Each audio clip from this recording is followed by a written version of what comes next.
Welcome everyone to episode 41 of Just Joshing. I am your host, Joshua Penteleresco. I write stuff and I podcast too. This is the first of a two-parter, and this is a legit two-parter with Joe Gallagher. It's going to be a nice, wonderful conversation. Joe is just a really cool dude. EMT, comic book publisher, former man who served the country of the United States in the armed forces. He is, without a doubt, very, very, very chill dude, and I really enjoyed my conversation with him, and I can't wait to bring that up. We actually get to hear my script live of the script I handed in to him in June, so it's really, really cool. Beyond all that, well, it's been interesting as it always is. Like I said, I've been catching up on everything. Almost everything's been done, and now except for one thing. My time's nearly balanced out the way it needs to be. I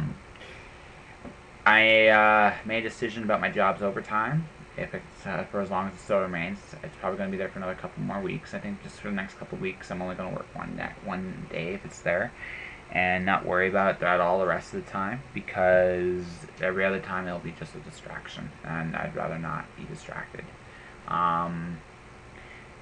It's a hard thing, because you look at the money, you're like, it's good, but it's not. Money kind of comes and goes. It's your it's what's valuable to you. Time is your real money, and the reason I say that is because when you have time is a finite commodity each of us has, and we all can only we choose how we spend it, whether it's with people, whether it's with our projects, our passions, whatever we choose. We can waste it too. That's the thing about time. Time can be a waste, and a lot of us waste our time, especially when we're younger, because we think we're going to be young and immortal and tough, and time just stops. Like, you just gotta starts moving a little quicker. It starts doing its thing, and you realize that you gotta get moving on your life, or you're gonna be behind. And that's not the way it needs to be.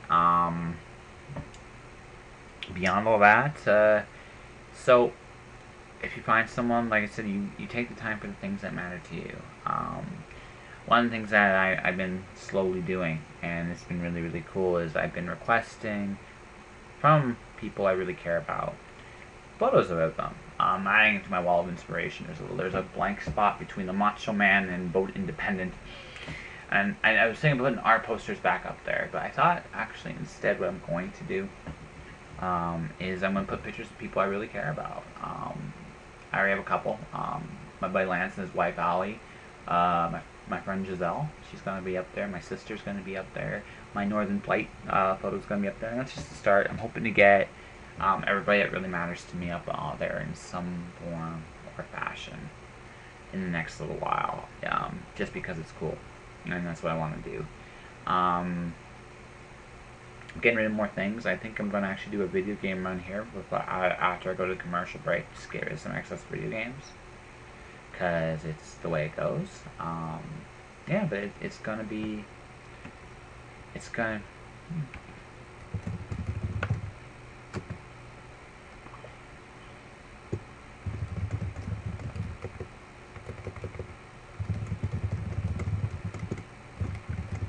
Hold on a second. I'm just doing a little diligence with my publicist.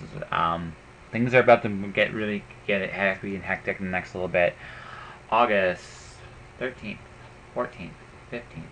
No, August 12th, 13th, 14th. That will be at Wentworth Collide in Calgary. And that's going to be cool. September 25th, 26th, 27th, I will be in Edmonton, and more will be coming. October 29th, I'm in Edmonton again. Those are for sure confirmed.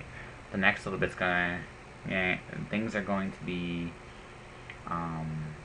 really moving. I got another writing project I'm starting with a future guest. I'll talk about that in more detail when she comes on.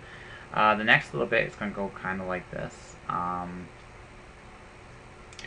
So we got Joe Gallagher, part 1 now. Part 2 will air Tuesday. Part 2 is going to have a really cool cameo, as far as I'm concerned. and then there's Wednesday. Huh.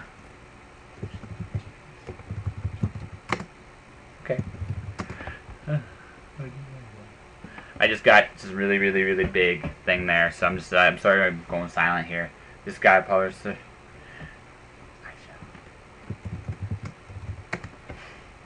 Oh wow. Well, my publicist.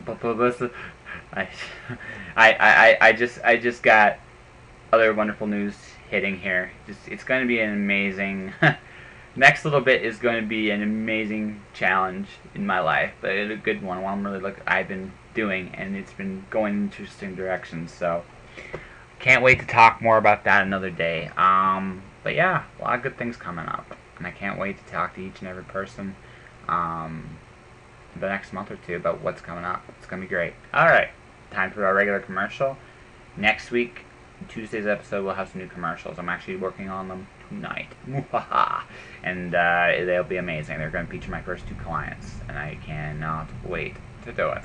All right, be right back.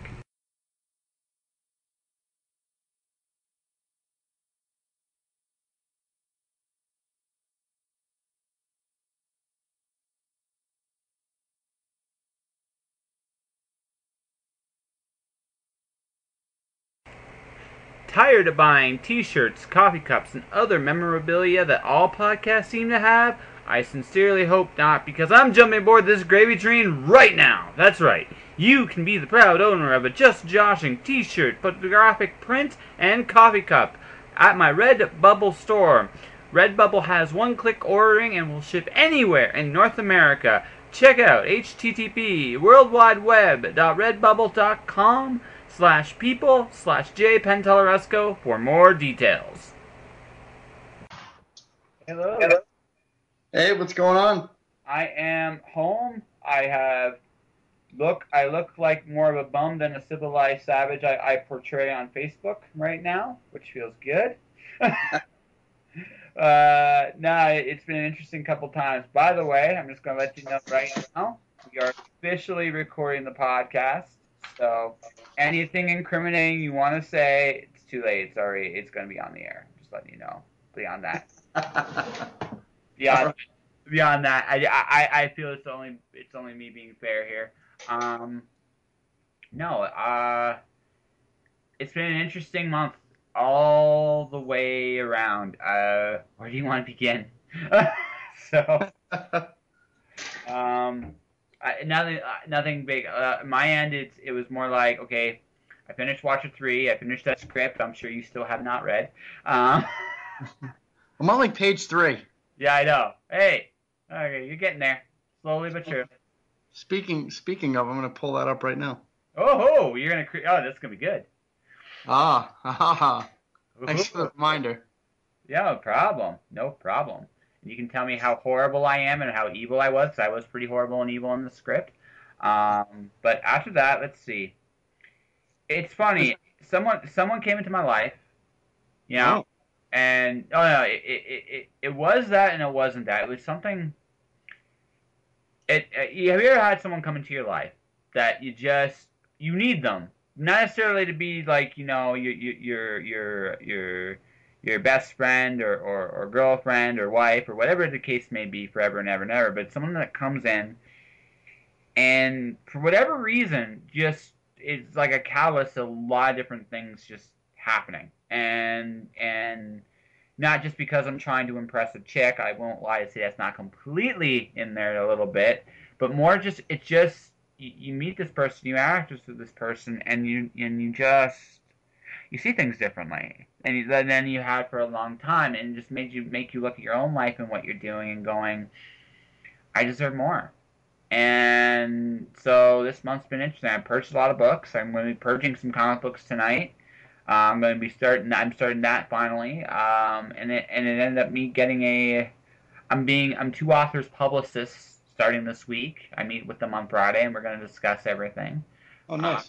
Yeah, there's that. I got my podcast is going live on the road for the first time ever in October, and yeah, just a lot of things have happened. and it's been in one of those months where everything's the same yet different, and I'm seeing that like my whole life is going through a major change, and I think hopefully for the better. I could be wrong, but it feels right. You know what I mean? I agree. Yeah, yeah. You agree? You agree? You like the changes you've seen so far? I do. And to answer your other question, I have had a couple such individuals that have had a complete and profound change on my life that have pushed it for some for the better, some for the worse. Well, either way, it's like the old arrow. When you're being held back, you're eventually going to be pushed forward, Well, and yeah. that's what No, happens. it was, and so I suit up now. I'm not gonna suit up tomorrow because I only have to suit up literally for an hour tomorrow. I'm just waiting for the last thing to fall into place, which is basically my business card. So I'll have a business card as of Wednesday. And but I mean, I'm just getting contacts going now, which is a really, like I say, it is such an interesting. If I could sum up my career, and I said this when I was in Manitoba with Andrew and Christine and them, um, I've been given talent. I want just to write, and my writing has led me to do all these other different things. And it's like every time I use a talent, I get another one, and that has been the story of my career so far. So I don't know. I don't think that's a bad thing. So What will he do next? who knows? Who knows? I didn't plan to do a podcast last year, and I'm doing a podcast. And this has led to me being a publicist this year. I don't know. Maybe I'll be shooting movies next year. Who knows? Who the heck? Maybe you should. I probably should. Actually, at some point, I will. I got a couple other challenges I want to throw in front of me first, but when I get there, damn right, I'm going to shoot a movie. Maybe I'll invite you up. Maybe I'll need a consultant for being, how to be a EMT. I actually just interviewed an EMT for the podcast. You're going to go right after him, actually. Oh, no way. Yeah, way. Well, he's more of a volunteer like not exactly volunteer. He's an on-call or casual paramedic EMT. But yeah, he's been on the road. He does shifts. We had a neat conversation on the weekend because he was an artist, and I pushed him a little bit to do something a little different with his art because he wasn't personal enough, and he took a good big step on that this weekend. That was my um, positive contribution, I think, to him, and we got along really well, and yeah. So I'm talking a lot about me here. We gotta flip this around. So we gotta talk about this. So Mr. Joe Gallagher, all right. How are you today? I'm doing well. It's been a long day, but I'm doing well. You know what to do. So what did you do today? I worked. I worked all day Ah, to defend the idiocy from itself. okay. Well, did you win the battle today, or did you take a couple stiff jabs, or do you feel like No, you? no, I don't think we won the battle today. I think we broke even. Just we have a lot of moving parts at work, so we're running amok. I just started dive classes. I don't know, a couple weeks ago now. Plus college full time. Plus working at my hectic job at the same time. Plus managing Ravenfish Studios. Yes. Trying to maintain everything else at the same time. It's been a little bit of a stretch the past couple weeks. Well, I imagine. I imagine, Mister. You're probably busier than I've been all in all. Just like I've been changing my life, but you're like, yeah, I'm juggling 3 gazillion balls. Get back in the game. So, Yeah, but it looks like you've been having more fun though. all in all, yes. Um, it's been an adventure. I really can't say it has not been an adventure. And like I said, my friend, she's going on Friday. To continue her adventure. Who knows? I like to think I was as helpful to her, but I doubt it, to be very honest with you. But it was for what it was, and now the next phase begins, and I'm going to go out there and make an ass of myself to TV executives, radio hosts, and other people. I just actually went to a game shop today because there's one of the owners. She's got certain connections, and I'm not going to say I'm going to try to bum them because I don't think she's going to just give them to me, but I'm hoping to get some point pick her head about how to actually acquire some and just kind of build, because like I said, this is a challenge. I have no idea if I'm good at it or not. It's just something out there to just try. So I think you can do it. oh, I think I can too. I think I can too. But I just honestly I don't know, and that's actually intriguing to me. It's like I don't know if I can do this.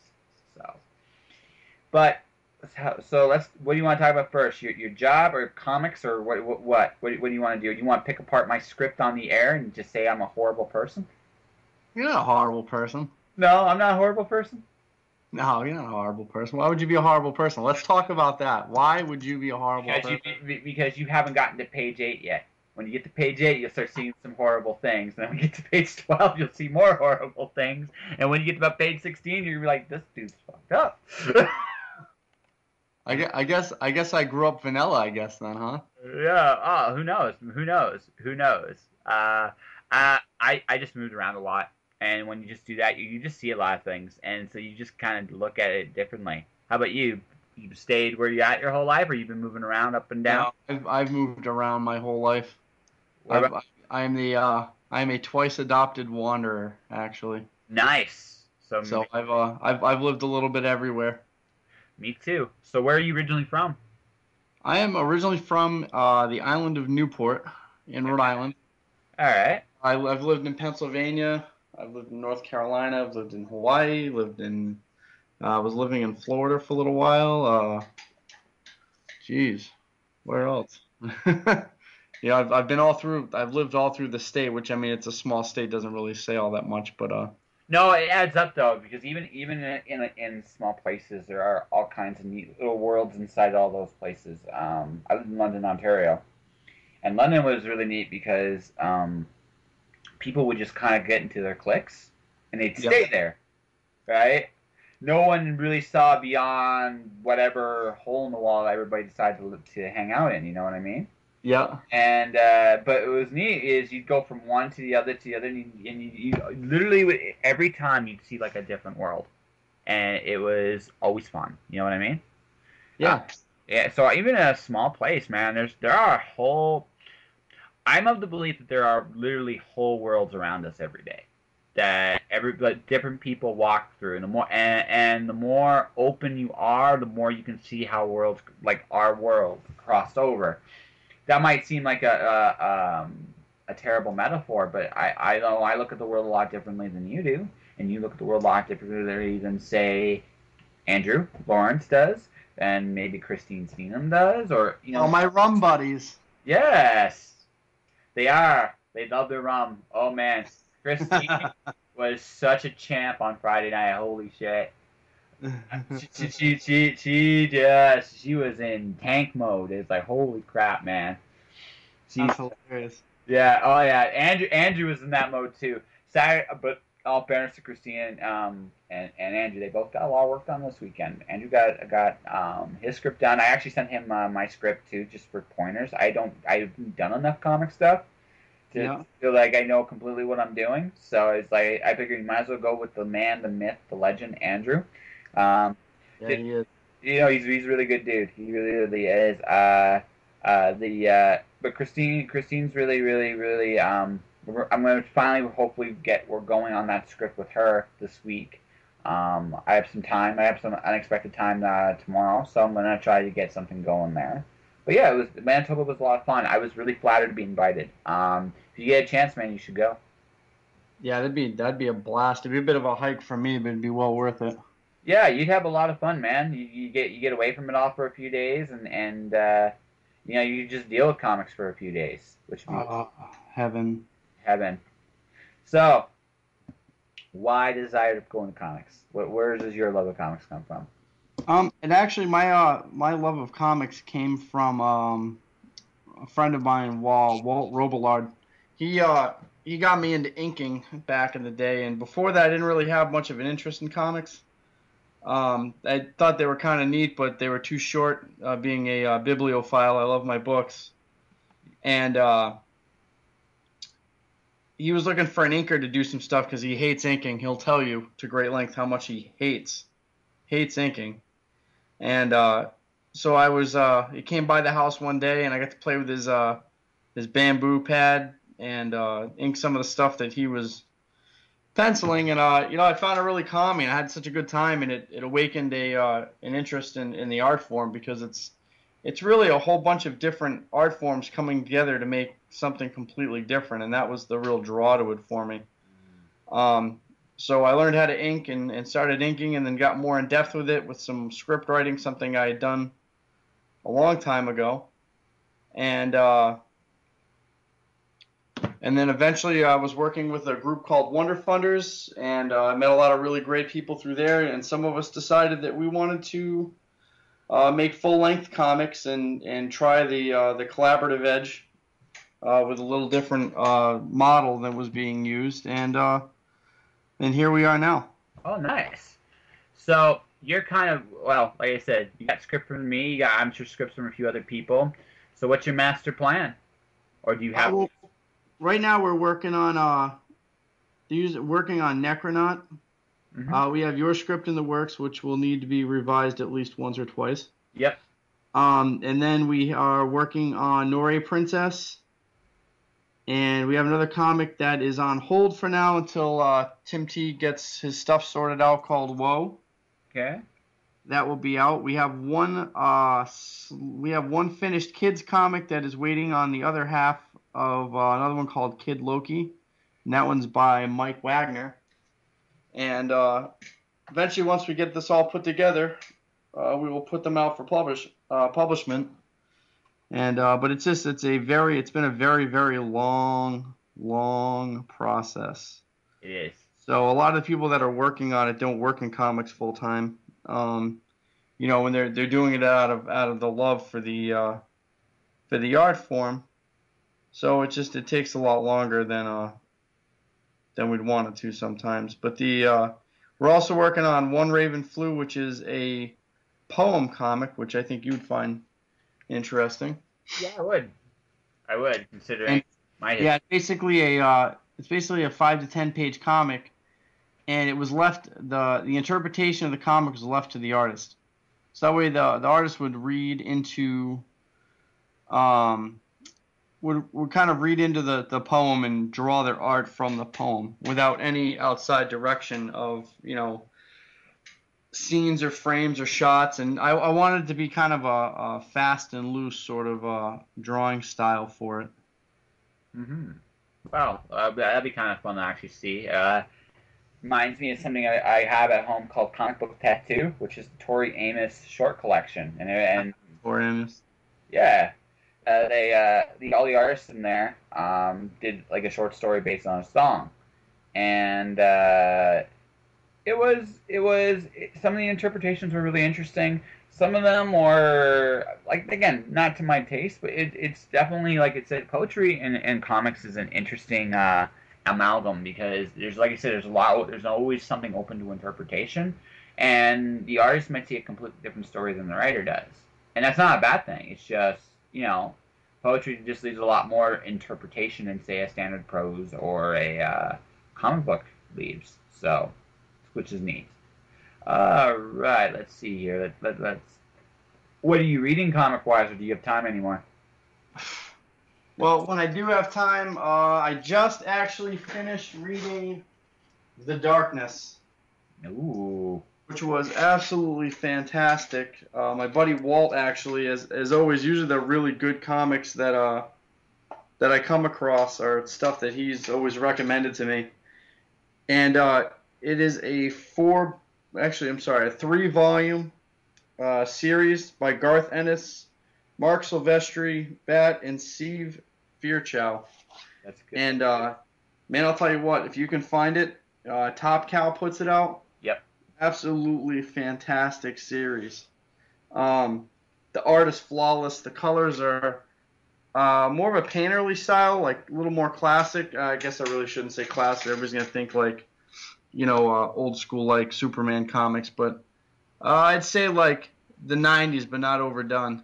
Nice. But yeah, it's that airbrush thing they went through in the '90s for a little bit. Yes. Yeah. This was just perfectly done. Nice. It's kind of hard for me to describe it to you, but if you can find The Darkness, grab it. It's basically this guy is there's basically two sides. There's the darkness and the light. Yep. And this guy, the darkness is inherited, and so one of his birthdays he suddenly inherits the darkness, and it learns to do things for him, and like bends to his will. And it's the story of the interplay between the darkness and the light, and it's just got a strange humor to it that I find really funny. Nice.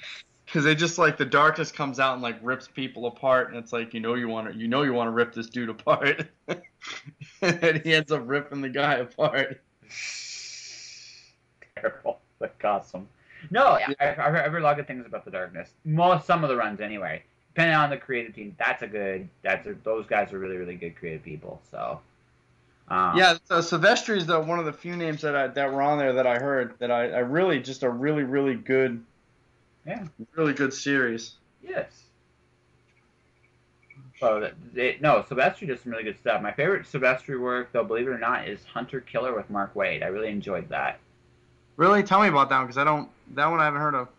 It's a no Top Cow book. The idea was they had this kid named Ellis, and he basically lives in the woods with his parents, and Ellis has some interesting powers, and to list them all kind of spoils the whole thing. But the idea was, Ellis gets contacted by this agency, and this agent, right, and he discovers a few things first about his parents, and then about the world. And the whole idea behind it was, everybody has an agenda, everybody is hidden, and people you think are good guys are really bad guys, and people you think are bad guys aren't necessarily bad guys completely. They just have their own agenda, and as Ellis, you have to figure it all out and what it all leads to. And it's a really really interesting series. It's short; it's only like 12 issues, but it's really really really it's really been one of those situations where it was a really fun little run. And Silvestri killed it, man. He killed it while he was on the book. And Mark Waid's always like Mark Waid. Sometimes Waid has his stinkers, but when he's on, man, he's on. Like he loves comics, and you can see it when he's really really really going in his scripts and his work. And yeah, like that book was a fun little book that Silvestri did. Like I said, I would love to see Silvestri do more in comics than what he does right now, to be honest with you. Because he's one of the big Image guys that, he doesn't really do anything terrible. Like, you know what I mean? Like, the other ones have had their moments here and there, but he doesn't actually seem to do anything really, really, really, that you think, oh my god, that's terrible. You know, and you just think, no, it's Myra Silvestri, and he's awesome, and he should do more work. Huh. Does that make sense? It does. It does make sense. I'm actually reading your script while listening to you. Nice. I'm on page 6. Woohoo! Getting there. Nice. I really like the way that you are utilizing your panel shots. Yeah. Like the with the face with the microphone. Yep. What page was that? It was back. I don't want to go backwards now. Yeah. But I don't want to go backwards now. So tell me about your main character on here on Parallel. Corey is an assassin, and her job is she kills revolutionaries on different Earths, so that her Earth, which is considered the true Earth, it can still live and exploit all the other ones. Now, the thing about Corey, as you'll find out as you go deeper into the script, is she's breaking. The idea that they're not like the whole code for this is we are people too, and the fact of the matter is they've tried to she's in spite of herself, she can't dehumanize herself at all when it comes to what she's doing, and so the first issue you kind of see how far she's falling and how much what she has to do to kind of cope. I'm never going to say she's ever going to fix all her flaws. I don't ever think she's going to ever be an angel. But where I want to take her, well, you like Parker, don't you?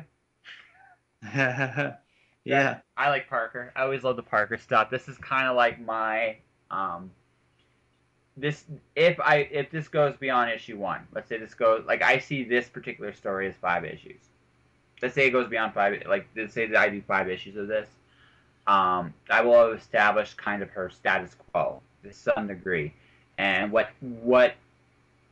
how does somebody that does such a dark deal, what light is left inside them, and furthermore, when they do, if they find it, what do they do with it, right? Do they want that, or do they want to just let go? And like I said, she's interesting to me because she's no fool. Like she knows what she's into. She knows, and like I said, she just hits her breaking point. She can't do this anymore, and that's where she is in issue 1. So Now, where did you get the name Corey from? I don't know. Just came in my head. The Just assassin Corey. yeah. I like it because it makes it just a tad bit more genuine because everybody wants to come up with this like awesome assassin chick hero name, and you know what, the assassin Corey just really appeals to me because one of my favorite types of characters is almost the anti-hero.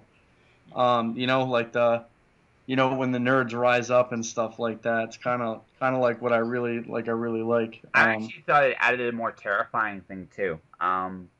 Nazi Germany. The most terrifying part about Nazi Germany wasn't the fact that all the horrible things were being done. It was who was doing them and why. Right? They weren't bad people. They weren't.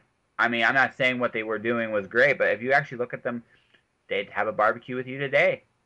A lot of those same people that would basically go to work and do terrible things to the who they oppress, the Jews and everything else.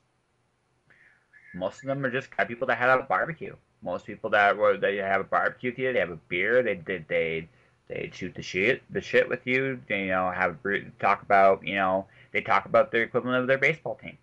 No problem, right? At night, but during the day, man, I mean, hey, I kill people for a living, or I throw them in a furnace. I mean, that's really terrifying to me, right? That there's this switch in all of us that can be completely dehumanized, right? So I wouldn't give her a code name because to me, I mean, she doesn't need one. If she does her job right, doesn't really matter if she's Corey or if she's the killer or the no, it doesn't matter, right? She's just who she is, and the fact of the matter is, um, that's. I mean, like I said, I think that added a little bit of a terrifying element to the story because if you're not careful, anybody could become an inhuman monster, and it can be anybody. I think we all have the capacity for it to some degree when driven to it or forced into it by circumstance. Absolutely, absolutely, and she was, and she is, and it's like I said, that's who Corey is. Like Corey is a person that's tired of being this monster, right?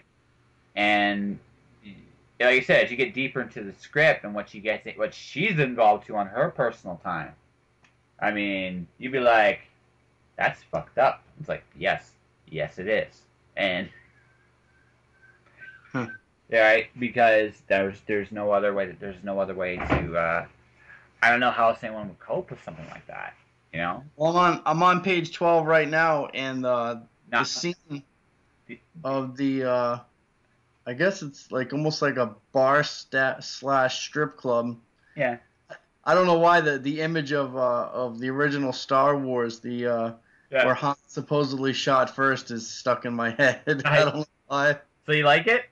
Yeah, it's I like it a lot. I really like the imagery. Yes. What do you It's think the of the? pig with the apple in it that's really jacking with my skull right now. Yes. About did you like the elevator scene?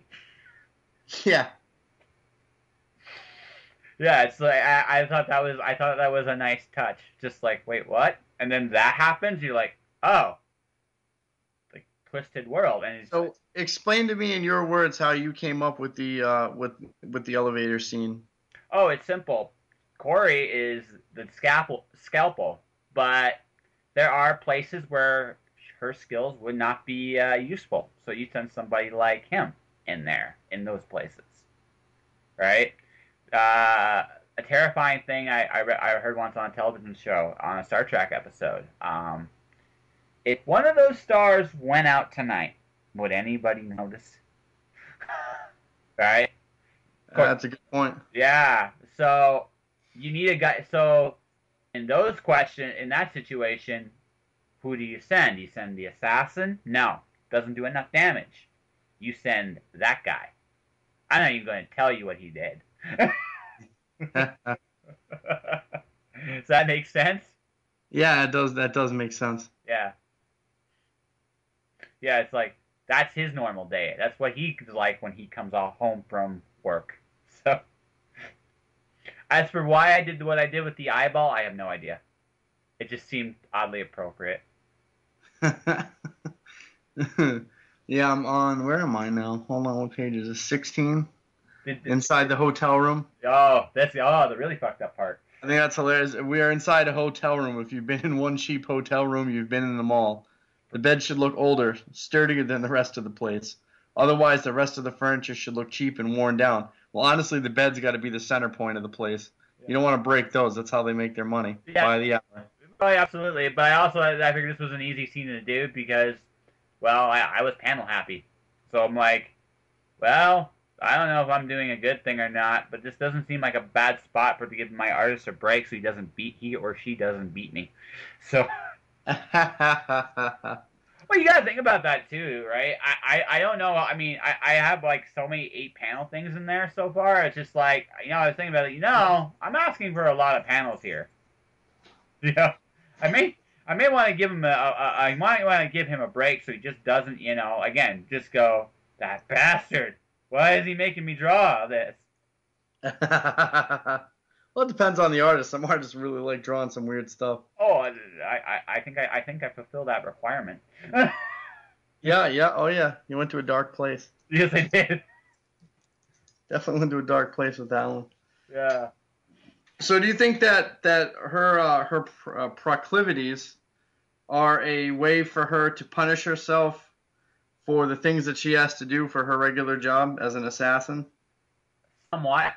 Also, I think there comes a point too. It's like being a junkie for fear. Like I'm one of those people that I get that a little bit. You feel it, and the first time you feel it, you're like, I don't want to do this again, right? A little bit, but there's another part of you that really enjoys the thrill, right? Of whatever it is. I'm not saying I would ever get to where she is. I sincerely hope not. But there's a certain thrill of just cutting loose and being out of control and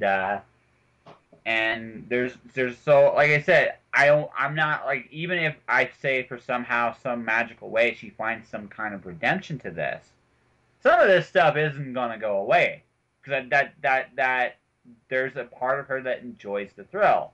Maybe some of it will. I'm not sure, but all of it. I find people when they go down this path, down those paths. If they do change, it's not an overnight thing. It's usually if they get away from this stuff, there's a series of events that kind of force you to do it. Could be wrong on that, but it's based on what I've seen. Yeah, I always think that a lot of things that I see in comics where it's, you have your unwilling hero, suddenly finds redemption through insert random A, B, or C thing here. And you know what I really want to see? I want to see that person looking for redemption and fail. Well, I don't want to necessarily see them fail always, but they're going to fail. Look, real life, I'm a fuck up. Just honest to God, I make mistakes. I hurt people. I don't mean to. Sometimes it's by accident, but the fact of the matter is, I don't have it all right, and I'm never going to have it all right. All I can try to do is be better than I was the day I was before, and that's the goal. If I can, great. Some days I fail miserably, you know. That's me. That's how I see it. Which means that, like, let's say I do take her down a redemption path here. She's going to fail. Because, at least on some level, she's going to fail. Others, she might succeed. Right? Change is inevitable. You know what I mean? And when you change, you see things differently.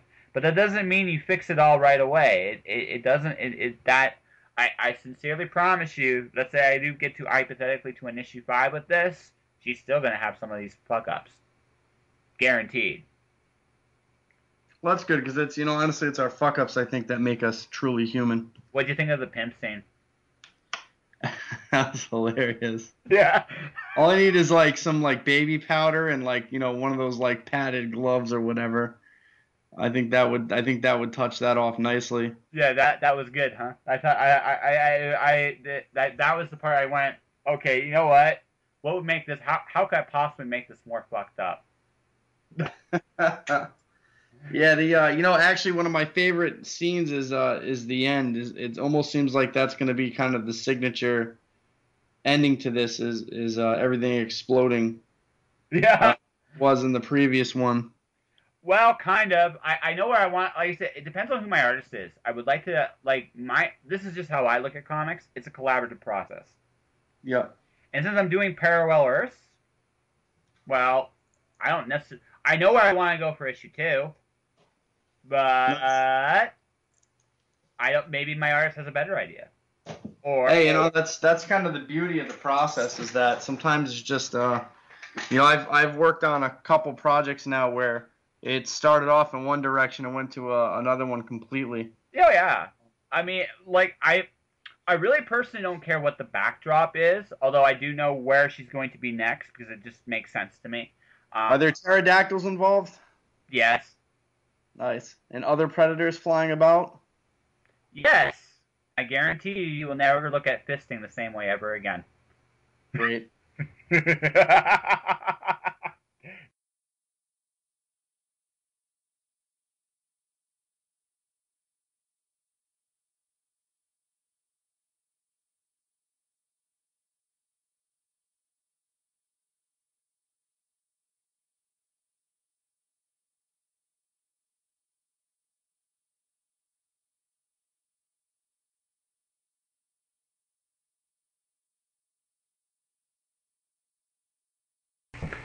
Well, that was part 1 with Joe Gallagher. I hope you liked the review of the comic strip. We get into some serious stuff for part 2. I'm not going to get into all the wonderful details about it here just yet. But there's some really cool things coming down the pike, and some feelings come out about a certain someone. She might listen to the episode, and I hope I don't make her blush too much. But, I feel what I feel, and I can't help myself. Beyond all that, yeah, like I said, Ravenfish Studios is going to be an amazing comic book place. It's going to be collaborative and fun, and I gotta get to work on a script actually now that I think about it, or 2. Actually, I still have 2 scripts to write, and I'll try to make that happen this month.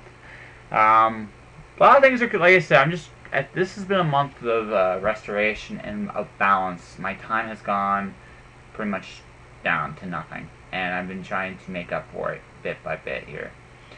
So, on that note, I hope that I see you guys real soon. Part 2 of this interview will be out this Tuesday. So I hope you guys take a look. In the meantime, stay inspired. Buy a book.